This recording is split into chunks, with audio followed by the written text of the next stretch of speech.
If we all expect from each other that's what the modern family does, it will be a den of selfish people. But if we learn to love each other, it will be a family that will emanate love to all. So Patanjali says, yes, you can establish the heaven on the earth by understanding the word ahimsa that teaches how to love. You see. Then comes truth. What truth can we practice? One of the foreigners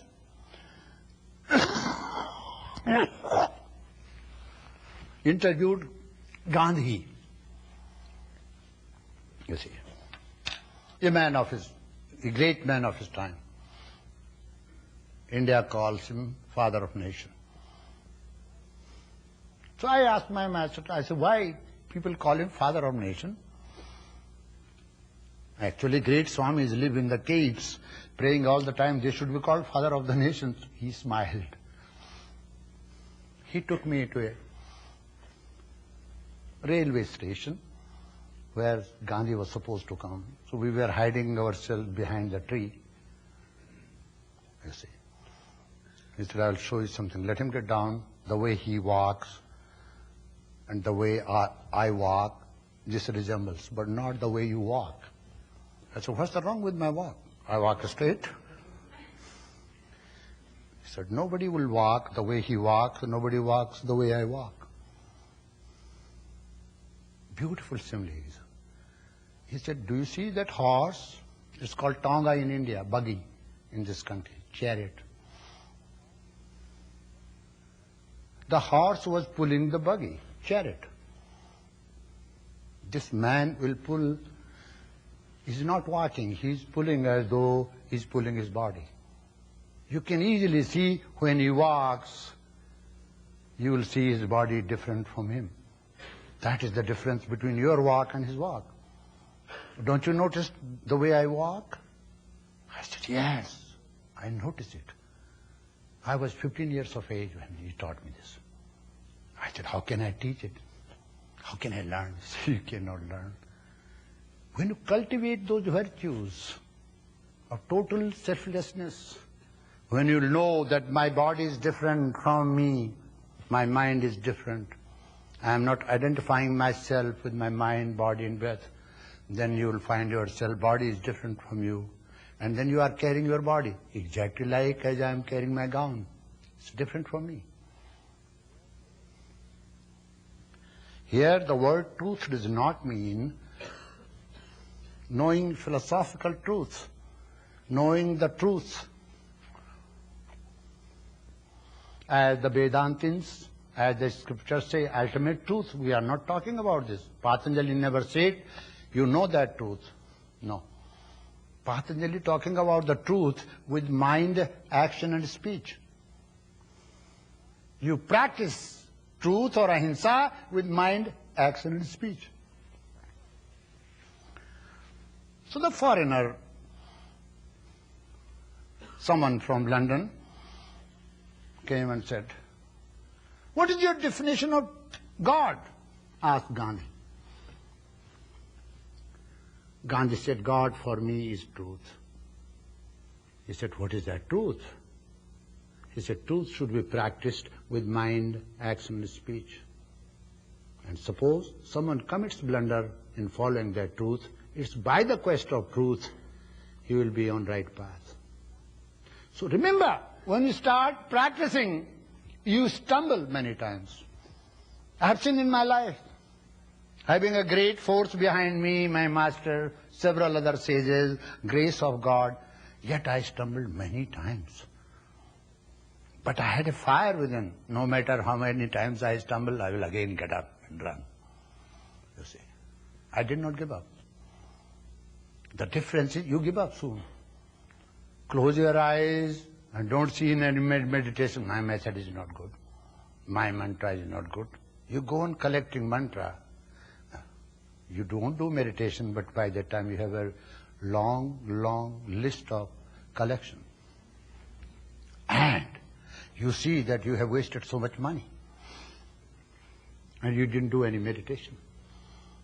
Because the Sutra says, Satudir Kale Nirantarya Satkara Sevito Dridabhumi. In Abhyasa, in meditation, on this path of enlightenment, you have to be very patient, you have to be very strong, persistent. Child stumbles, but child wants to walk again, cries when he stumbles. Again, in few minutes' time, child will, because he wants to. It's his right to walk. It's our right to walk on the path and finally reach the goal. Don't postpone it for next life. Do it here and now, in this lifetime.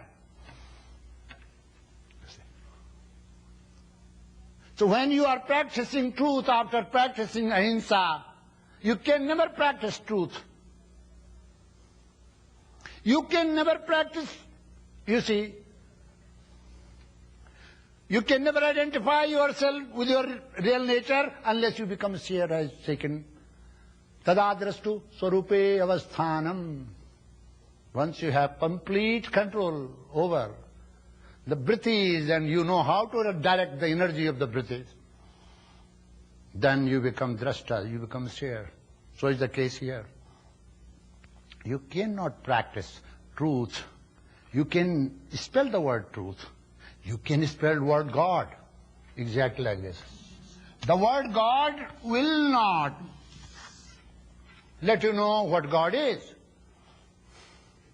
The word truth cannot teach you what truth means.